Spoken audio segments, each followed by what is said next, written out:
إن الحمد لله نحمده ونستعينه ونستغفره ونعوذ بالله من شرور أنفسنا ومن سيئات أعمالنا من يهده الله فلا مضل له ومن يضلل فلا هادي له نشهد أن لا إله إلا الله وحده لا شريك له ونشهد أن محمدا عبده ورسوله falenderimet dhe lavdërimet I përkasin vetëm Allahut të madhëruar, atë e falenderojmë dhe vetëm prej Tij falje dhe ndihmë kërkojmë mbrojtje prej Allahut që të na ruaj nga të këqijat e vetvetes tonë dhe nga të këqijat e veprave tona. Kë udhëzon Allahu në rrugën e drejtë, nuk ka kush që ta humb, dhe kë e humb Allahu I madhëruar, nuk ka kush që ta udhëzoj përpos se me lejen e Tij. Dëshmojmë dhe deklarojmë se nuk ka të adhuruar me të drejtë përveç Allahut, ashtu siç dëshmojmë dhe deklarojmë se Muhamedi sallallahu alaihi wasallam është rob dhe I dërguar I Tij sallallahu alaihi wasallam. O vëllezër të dashur dhe o ju motra të nderuara, mos harrojmë se po jetojmë në një botë kalimtare, një botë të cilën një ditë prej ditësh do ta lëmë. Prandaj neve duhet përgatitemi për botën tjetër, për botën të cilën do ta kemi të përhershme dhe jo të përkohshme. Falenderimet I përkasin Allahut, I cili na mundsoi të arrijmë në këtë muaj të bekuar, një muaj plot vlerë. Falenderimi I përket Allahut, I cili zgjell sezone të cilat neve na mundsojnë arritjen për xhenet, na mundsojnë të mbjellim dhe pastaj t'i korrim veprat e mira në botën tjetër. Allahu Azza wa Jall na ka vendos sezone si sezoni Ramazanit, na ka vendos si dita e Ashuras, na ka vendos si 10 ditët e para të Dhulhijhes që tashmë jemi në to. Pa ditën e mërkur kemi hyrë në 10 ditëshin e parë të Dhulhijhes. Dhe këto ditë janë shumë të vlerësuara tek Allahu te bareke ve teala. Aq të vlerësuara sa që pejgamberi sallallahu alaihi wasallam tha, nuk ka vepër që është më e dashur tek Allahu se sa vepra që bëhet në këto 10 ditë. I thanë sahabët, o I dërguari I Allahut, as xhihadi në rrugt të Allahut, pra as lufta në rrugt të Allahut, tha pejgamberi sallallahu alaihi wasallam, as lufta në rrugt të Allahut nuk është më e mirë se këto 10 ditë, se puna në këto 10 ditë. Dhe pastaj pejgamberi sallallahu alaihi wasallam shtoi dhe tha, përveç atij burri, atij personi I cili del në rrugt të Allahut, në luftën në rrugt të Allahut me pasurinë e vet dhe me veten e vet dhe nuk kthehet me asnjë prej tyre, pa vdes në rrugën e Allahut, pa në luftë rrugt të Allahut dhe e lën gjithë pasurinë në rrugt të Allahut te bareke ve teala. Ky person është më mirë dhe vepra e tij është më e vlerësuar, ama një person I cili shkon në xhihad, në luftë të Allahut, pra në rrugt të Allahut dhe pastaj kthehet gjallë, ky person nuk është më I mirë se ai person I cili vepron punë të mira në këto 10 ditë. Kështu ka thënë pejgamberi sallallahu alajhi wasallam, pa vepra vlerësuar është ka më shumë se xhihadi në rrugt të Allahut, përveç atij personi që shkon me pasurinë e vet, me veten e vet dhe nuk kthehet me asnjë prej tyre. Prandaj o vëllezër, ne duhet të shfrytëzojmë këto ditë që na kanë mbetur, se janë ditë madhështore, ditë që vlerësojnë shumë tek Allahu te bareke ve teala. Këto ditë duhet të shfrytëzojmë me agjërim. Nëse mundemi, sepse agjërimi në këto ditë është sunet dhe nuk është obligim, por ne duhet të agjërojmë, ne duhet të madhrojmë Allahun Azza wa Jall, duhet ashtu siç Allahu na ka urdhëruar për agjëru, por nga ana e pëlqyeshmërisë, jo obligoshmërisë. Të agjërojmë, të lexojmë Kur'an, të japim sa më shumë sadaka, të afrohemi ka Allahu me vepra të mira, se kështu na ka urdhëruar Allahu dhe I dërguari I Tij sallallahu alaihi wasallam. Dhe prej gjërave që mund të bëjmë këto 10 ditë të bekuara, të cilat janë plot me vlerë, është edhe tekbiri, me madhruar Allahun dhe me falendruar Allahun te bareke ve teala. Dhe shembulli për këtë, ose si madhrohet Allahun këto 10 ditë, është hadithi që tregon pejgamberi sallallahu alajhi wasallam se si madhrohet Allahu te bareke ve teala. Duhet me thënë Allahu akbar, Allahu akbar, Allahu akbar, la ilaha illa Allah, Allahu akbar, Allahu akbar, walillahil hamd. Është në një formë tjetër, Allahu akbar, Allahu akbar, la ilaha illa Allah, Allahu akbar, Allahu akbar, walillahil hamd. Pa në formën e parë që bëra, thash 3 herë Allahu akbar, Allahu akbar, Allahu akbar, pastaj la ilaha illa Allah, Allahu akbar, walillahil hamd. Kurse ke pjesa e dytë thuhet vetëm 2 herë Allahu akbar, la ilaha illa Allah, Allahu akbar, walillahil hamd. Dhe kuptimi i kësaj do thot Allahu është më i madhi, Allahu është më i madhi, nuk ka të adhuruar me të drejtë përveç Allahut. Allahu është më i madhi, Allahu është më i madhi dhe atij i takon falënderimi. Ky tekbir madhështor duhet ta shtojmë sa më shpesh në xhamit tona, në shtëpitë tona, apo edhe në punët tona ku ka musliman, sepse ku nuk ka musliman aty, ata të keq kuptojnë, dhe thonë që ka çmend. Por në vende të cilat madhrohet Allahu se xhamia apo në shtëpitë tënde, që askush s'ka të drejtë të thotë jo mos e bëj, të i bëjmë këto tekbirje sa më shpesh. Transmetohet nga Ibn Umeri dhe Ebu Huraira radiallahu anhuma se ata të dy kur vinte 10 ditë që i pari Dhul-Hijjes dilnin në përtregje. Subhanallah, qa besimi. Kurse ne sot kemi tup në xhami, ata dilnin në përtregje. Normalisht se ishin me frymë muslimanash, jo qafirash. Dilnin në përtregje dhe thoshin tekbirjet. Allahu akbar, Allahu akbar, Allahu akbar, la ilaha illa Allah, Allahu akbar, walillahil hamd. Dhe transmetimet që vinë lidhë me këtë çështje thot aq shumë bënin tekbire sa që fillonin edhe tjerët mas tyre me bë tekbire dhe u shëtin të vendi. Allahu akbar. U shëtin të vendi nga tekbiret e tepërta. Normalisht nuk është e lejuar t'i bëjmë me korë, pra t'i bëjmë gjithë me një herësh. Të bëhet një xhamat dhe gjithë një herësh Allahu akbar. Jo, një para, një mrapa, po e rëndësishme të vloj vendi me tekbire, sepse Allahu kështu thot dhe ta përmendin Allahun në kohë të caktuara, që këto kohë të caktuara janë ditët e Dhul-Hijjes dhe ditët e para. Ta madhrojmë Allahun o vëllezër sa më shumë. Ti shtojmë të tekbire, të lexojmë sa më shumë Kur'an, të japim sa më shumë sadaka, të ndihmojmë në jetim, të ndihmojmë në grua të ve, që i ka vdek burri, të ndihmojmë, të japim ushqim apo të ndihmojmë nga gjitha anët, që të fitojmë shpërblime. Subhanallah, sepse kjo është vepër madhështore. Të mbash një grua të ve, ti shërbesh asaj, ta ndihmosh atë, ka shpërblim të madh, se pejgamberi sallallahu alaihi wasallam thot që kush e ndihmon një grua të ve, fiton shpërblime madhështore.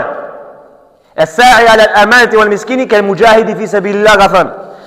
Ai person i cili e ndihmon një grua të ve apo një njeri të mirë, të varfër, do të ketë shpërblimin ose është si ai mujahidi, si ai që lufton në rrugt të Allahut, sipas normalisht sipas rregullat të qarta, jo sipas këtyre që dalin sikur doli ISIS atëherë apo sikur dalin këto domethënë trushplarë të cilët nuk e dinë si është rregulli i luftës, jo si këta. Lufta në rrugt të Allahut ashtu siç ka caktuar Allahu, sipas ligjit të Allahut, jo sipas mendjes tonë, sipas urdhit të parit të shtetit, sipas urdhit të prindit, po s'do ta leje prindi, s'mund shkosh në xhihad. Pra ka shumë gjëra që ndikojnë. Por pejgamberi sallallahu alajhi wasallam atë personi i cili shkon në xhihad sipas rregullave, ky i cili e ndihmon ka një grua të ve apo një miskin, pra një të mirë, një të varfër, ka shpërblim ose është si ai luftëtari në rrugt të Allahut. E çfarë shpërblimi ka luftëtari në rrugt të Allahut? E dini, shpërblimi madhështore. Imagjino ai shpërblimi madhështore saqë ai që vritet në luftën në rrugt të Allahut, që në momentin që i pikon gjaku i parë, pika e parë e gjakut ti, në atë moment i falen gjitha gjunat. Subhanallah. Prandaj o vëllezër, ti shfrytëzojmë këto ditë që nga mbet. Por ajo që është kur i themi ne që shia mbi tokë, është dita e fundit e këtyre ditëve. Kush është ajo? Është dita e Arafatit. Dita e Arafatit është një ditë madhështore, një ditë ku Allahu fal gjunat e robëve, një ditë ku Allahu lavdrohet me robët e vet. Lavdrohet para melajkeve, shi robët e mia, para ato që janë në Qabe, ato që janë në Hax. Thot lavdrohet para melajkeve, shi robët e mi, ka ara pa meje të ulutur, të bodhikër. por edhe pse jo, edhe me ne, të cilët do ta madhrojmë Allahun. Dhe pejgamberi sallallahu alajhi wasallam tha për agjërimin e kësaj dite: o vëllezër, nëse ne nuk mundemi të agjërojmë këtë ditë, paktën ditën e fundit qershin birtort me agjëru. Dita Arafatit, një ditë është. Ajo dita para Bajramit. Dita para Bajramit, që i bie data 5.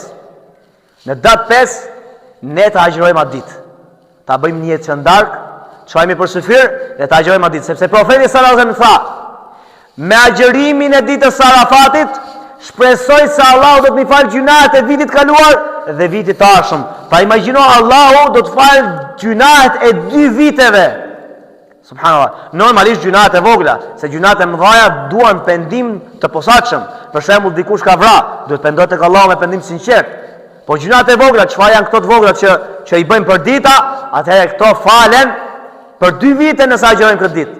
Prandaj o vëllezër, nëse ne i neglizhojmë këtë ditë, paktën ditën e fundit, se një në vit vjen kjo ditë e madhe, madhështore, dhe vitin tjetër se di ma do jemi, vallahi.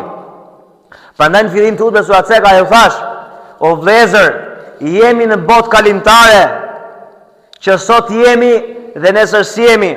Nuk i dihet a jemi nesër, vallahi.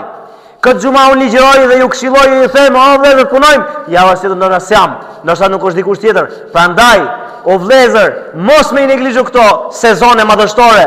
Ramazani na iku, ishte sezon madhështor, po na erdhi dhe ditë i Dhul Hijjes, ta shfrytëzojmë. Ka sezone madhështore që Allahu aty zbet me mëshirën e vet. Pa e zbet mëshirën e vet tek robërit e vet. Aty Allahu po thot: fitoj xhenetin robi im. A di çfarë do të thotë me t'i falë Allahu gjunahet? Do të thotë që me të fut në xhenet. Se çfarë pengon robin me fut në xhenet? Çfarë? Përveç vdekjes. Çfarë pengon tjetër? Gjunahet. Në momentin që robi vdes gjunaqar, do të hyjë në zjarr xhenemit, nëse është besimtar, do të hyjë në zjarr xhenemit nëse do Allahu dhe do t'i shlyej ato gjunahe, pa do të lahet për gjunahet që ka bërë, do të futet në xhenem. Pa gjunahet të pengohen me shku në xhenet direkt. Prandaj o vëllezër, të largohemi nga gjunahet, të bëjmë vepra të mira, të agjërojmë sa të mundemi, të falemi sa të mundemi, të japim sadaka sa të mundemi dhe të lexojmë Kur'an sa të mundemi, atë libër që Allah na zbriti që ne ta marrim si udhërrëfyes dhe të orientohemi në jetën tonë. O vëllezër të mi të nderuar, le ta dim fort mirë se kur thash unë që profeti sallallahu alaihi wasallam ka thënë: nuk ka vepër që është më e dashur dhe me shpërblim më të madh tek Allahu se sa vepra që bën këtë ditë, mos ta marrin diçka të lehtë, o vëllezër, pasha Allahun, që do të thotë me të vërtet, nëse ti fal një namaz në këto 10 ditë, nëse jep një sadaka në këto 10 ditë, nëse lexon një Kur'an në këto 10 ditë, nëse ndihmon një dve në këto 10 ditë, nëse sillesh mirë me prindërit e tu në këto 10 ditë, nëse ti mban lidhjet familjarore në këto 10 ditë, nuk është njësoj sikur i bën edhe jashtë këtyre 10 ditëve. Madje dietarët kanë cekur se këto 10 ditë të Dhul Hijjes të parë, dëgjoni mirë, 10 ditët e parë të muajit Dhul Hijje janë më të mira se 10 ditët e fundit Ramazanit. Po, jo se 10 netët, se netët pastaj qëndron natë e kadrit edhe është më të mira. Po ditët si ditët e Dhul Hijjes janë më të mira e gjithë vitit. Aq sa edhe më të mira se 10 ditët të fundit të muajit Ramazan. Prandaj, mos neglizhojmë punët e mira në këtë muaj. Dhe Ceka këtu lidhet farimisnore, o vëllezër. Lidhet farimisnore mos t'i marrim diçka të lehtë, pasha Allahun. Të mbash lidhje farimisnore dhe çfarë do thotë që Allahu ta shton jetën, ta shton edhe pasurinë. Ka thënë pejgamberi sallallahu alaihi wasallam, s'po e them nga vetja ime. Ka thënë pejgamberi sallallahu alaihi wasallam, kush don që t'i shtohet pasuria dhe t'i shtohet jeta, le t'i mbaj lidhjet farimisnore. Dhe prej lidhjeve farimisnore është mbajtja e lidhjeve me prindërit e tu, se ata janë më të afërmit e tu, me prindërit e tu. Pastaj vëllezërit e tu, motrat e tua, xhajallar, dajallar dhe kështu me radhë, me i mbajt lidhjet farimisnore. E nga ana tjetër, ai i cili nuk i mban lidhjet farimisnore, jo vetëm që nuk do t'i shtohet jeta, jo vetëm që nuk do t'i shtohet pasuria, por do marrë gjunahe të tilla saqë Allahu thot: ulaika alladhina la'anahumullah fa asammahum wa a'ma absarahum. Allahu na ruajt. Wa a'ma absarahum. Thot Allahu i madhruar, këta të cilët i shkëpusin lidhjet farimisnore, Allahu i ka mallkuar. Nuk është çështje e lehtë o vëllezër për Zotin. Pra Allahu i paska mallkuar ata njerëz që i shkëpusin lidhjet farefisnore. Dhe çfarë thot pastaj? Dhe u ka verbuar syt fa asammahum wa a'ma absarahum, dhe i ka bërë të shurdhër. Pa i ka bërë që të mos shikojnë dhe të mos dëgjojnë. Si? Sepse dikush thot, unë nuk mbaj lidhje farefisnore, ama jam shikoj dhe nuk jam i shurdhër. Jo, do t'i shurdhoj Allahu nga e vërteta dhe do t'i verboj nga e vërteta. Ajsa, kur dikush i thot vërtetën, i thot ndalu o vlla se kjo është e vërteta, o vlla ktheju Allahu, thotë, çfarë Allahu më thot? Ja verbon Allahu sytve e zemrës, syt e ballit, veshët ja shurdhon. Kështu bën Allahu me atë person i cili i shkëput lidhjet farefisnore. Prandaj le ti mbajmë lidhjet farefisnore o vëllezër këto, jo vetëm këto 10 ditë, por edhe në ditën vijim gjatë gjithë jetës tonë, sepse Allahu në Kur'anin familjar na këshilloi duke thënë: "Kijani frikën e Allahut dhe mbajini lidhjet farefisnore." Subhanallah. Kjo është një prej veprave të mira që mund bëhet, po mund të thekë edhe të tjera, prandaj mos t'i harrojmë edhe të tjerat. Dhe mos harrojmë se sot është ditë e begatshme, ditë e xhuma, ditë ku dielli lind më mirë se në ditë të tjera. Prandaj dërgojmë sa më shumë salavate mbi pejgamberin sallallahu alaihi wasallam. Allahumma salli ala Muhammedin wa ala ali Muhammed, kama sallaita ala Ibrahim wa ala ali Ibrahim, innaka Hamidum Majid. Allahumma barik ala Muhammedin wa ala ali Muhammed, kama barakta ala Ibrahim wa ala ali Ibrahim, innaka Hamidum Majid.